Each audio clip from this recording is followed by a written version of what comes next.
The First Amendment secures the right to free speech and free press. It guarantees that citizens of this country can live a life free from an oppressive government that silences its own wrongdoings along with any voice that tries to speak out against it. But I want to address an interpretation of the Constitution that it only offers protections against the government and not the private sector. Is this really the case, though? Can Twitter pick and choose who uses their platform based on political beliefs? Is Twitter protected by the First Amendment? And most would say yes. And personally, as a constitutionalist myself, I would normally agree. I believe it is the right of any business owner to refuse service to anyone for any reason in a free and voluntary market. But Twitter wasn't doing that. If the company was denying potential new users access to the platform based off of religious, racial, or political views, then that's up to them and their shareholders, and they have the right to do so. Would I agree with their actions? Absolutely not. Would it piss people off? It absolutely would. But in a free market, those who are being denied and those who oppose the company's policy would seek out new platform that is more accepting of them. But that's not what Twitter was doing. And this is not just an issue unique to Twitter, but to many of the largest social media platforms and information companies. Twitter had a company standard of maintaining a platform that was supposedly favorable to everyone, regardless of their personal beliefs.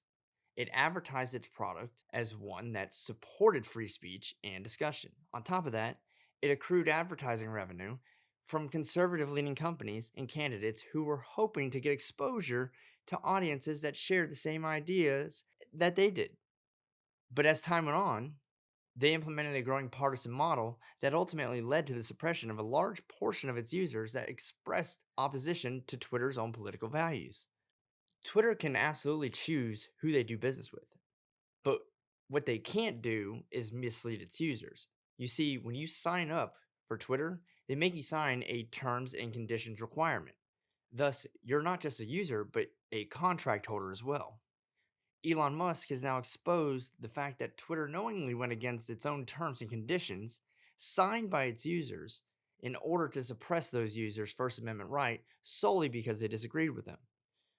If I am personally relaying my political beliefs, then I am by default an advertisement for the party that shares my ideology. Why do we discuss politics in the first place? Because we want to share why our way of thinking is more advantageous. If Twitter is suppressing one side of that discussion, they're overwhelmingly advertising for the opposition. The other issue is that Twitter had a close partnership with the government itself regarding suppression of these very users. So now it goes from fraudulently misleading its contract holders to aiding and abetting the government in a constitutional violation. Last I checked, it is a crime for the government to violate an individual's constitutional rights. Thus, Twitter was aiding and abetting a crime. I don't know about all states, but in Florida, where I live, this is highly illegal, and you get the gist. As far as the private sector being outside the responsibility of upholding the Constitution, I don't think social media companies like Twitter and Facebook really should hold this immunity. It's the government regulations of the free market why this problem has occurred in the first place. Regulations have restricted new competition in the industry, allowing a few partisan companies to control the flow of information. Fox News isn't the problem. CNN isn't the problem. The mainstream media, while manipulative and partisan, still offers many different opinions and analysis.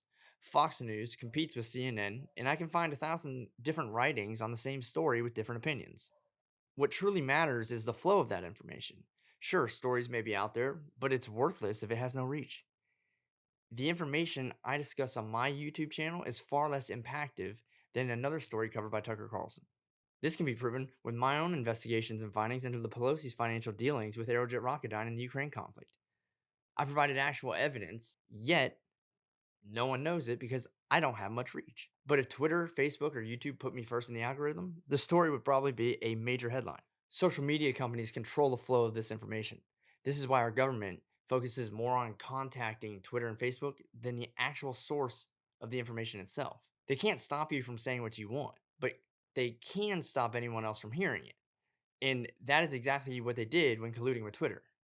The New York Post didn't face any penalty for writing the Hunter Biden story, especially since the story was actually true.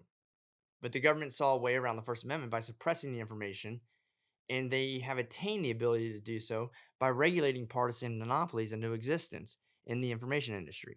Why is it that Twitter, Facebook, and Google are overwhelmingly one sided, but the nation's overall population is split as far as political beliefs?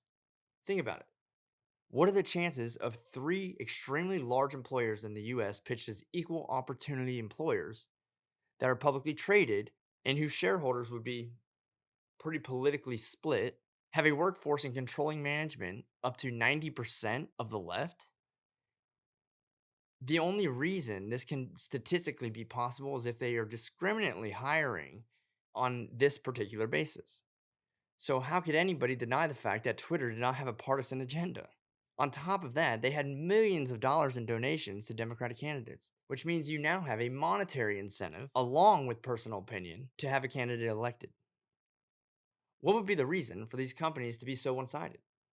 Probably because the Democratic Party would implement policy that's favorable to the business itself in return for political dominance. Isn't it funny how these same very companies are the ones that the left complains about the most regarding things like taxes and power, yet they're pretty much the only party that takes significant campaign donations from them? That's why I always think it's a joke when the Democratic Party says that they're going to raise taxes on the same very entities that keep getting them elected in the first place. What we are seeing now, and what the Twitter files has really exposed, is a much deeper underlying issue than what actually occurred with the suppression of conservatives and the deplatforming of a sitting president. What we are seeing is a lot of the conspiracy theories about the deep state coming true. And I am starting to see that it has a lot less to do with the actual mainstream media itself, many of whom, like CNN and Fox, are actual political commentary that are opinion based, and has more to do with the spread of that information and who controls that.